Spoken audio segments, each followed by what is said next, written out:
So basically, the scriptures tell us that Jesus gives us the specific trends for the end of the world. That's what he says in Matthew 24.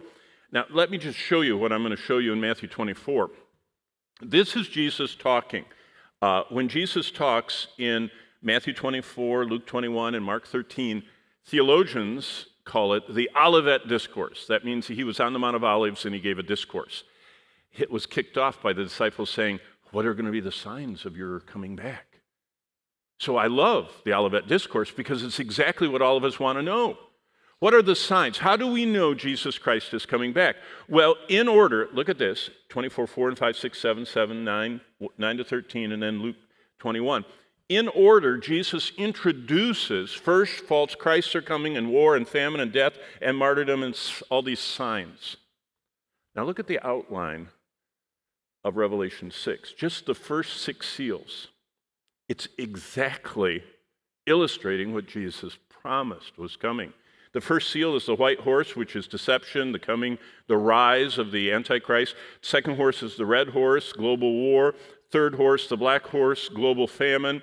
The pale horse, remember I told you the Greek word there is chloros, kind of like chlorine, kind of pale, sickly, gangrenous green. That's the death arriving. Then the fifth seal is martyrdom. All these, remember, I said there's going to be this global hatred of God, his people, both the Jews and the Christians, and that's what the martyrdom is. And then all these signs, the earthquakes and the horrible weather and everything else. Now look what Jesus says, actually his words. All these are the beginning of sorrows. That's Odin is the word there. It means birth pains. Verse 33, so you also, when you see when you see all these things, know that it is near, at the doors. Assuredly, I say to you, this generation, the generation that sees all of it happening, because when it all happens, it happens fast.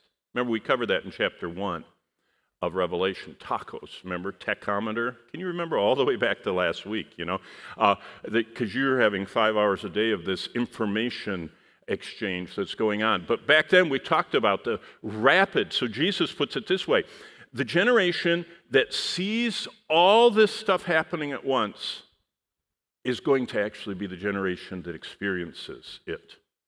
And that's what everybody's always wondered, are we that generation? Well, let's think about that.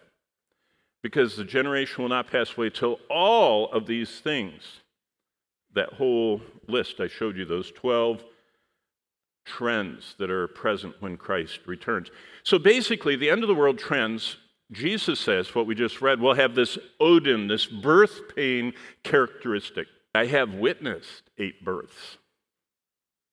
And I will say that the birth pains is a great picture of the second coming of Christ.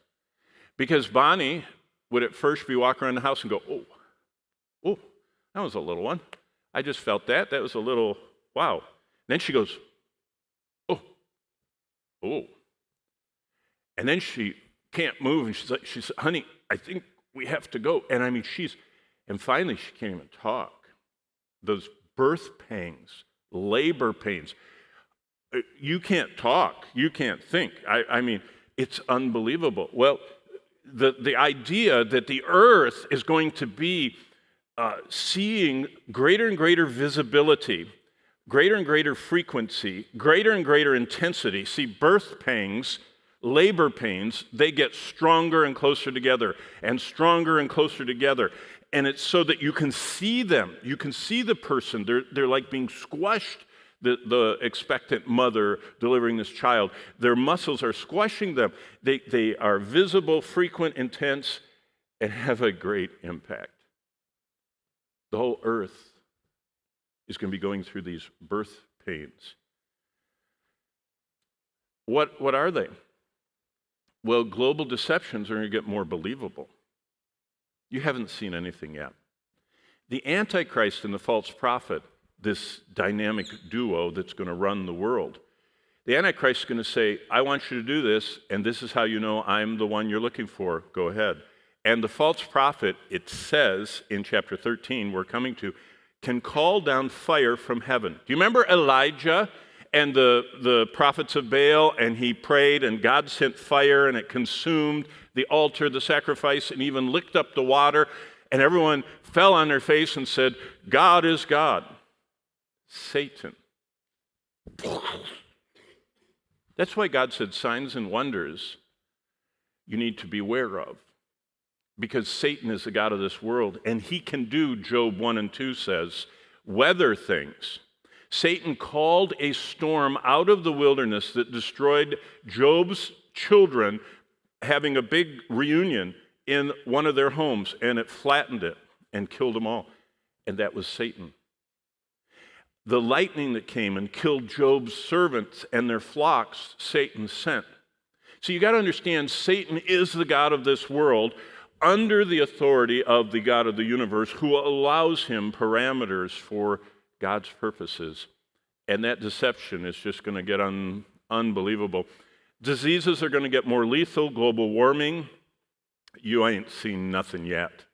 It says the sun will scorch.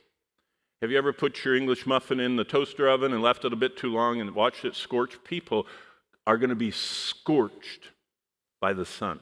You haven't seen warming to the extent it's coming. It's going to get deadly. Global water shortages, it says that people are going to die because the water is all poisoned. It's starting, but it's not there yet. Global food scarcity is going to get more regular. Global conflicts are going to get bigger and deadlier. Global hatred of Christ and all associated with him is going to get more personal. It's not very personal for us. I mean, you share the gospel and someone will mock you a little bit. They aren't stoning yet in America. They aren't dragging Christians off in crowds and imprisoning them or beating them to smithereens. See, we really are insulated, but it's coming, global hatred. Now, this is all before Christ comes. These trends mean they're starting to get stronger and wider and deeper and more impactful. See, all of this, I 110% believe in the rapture of the church. But before the rapture, this is going to all be going on. You understand, the rapture is the launch of the church. The control rods come out of earth. The Holy Spirit's restraining influence is removed mostly, and it just breaks loose. But before that, there's going to be even more complete global tracking than you've ever thought possible.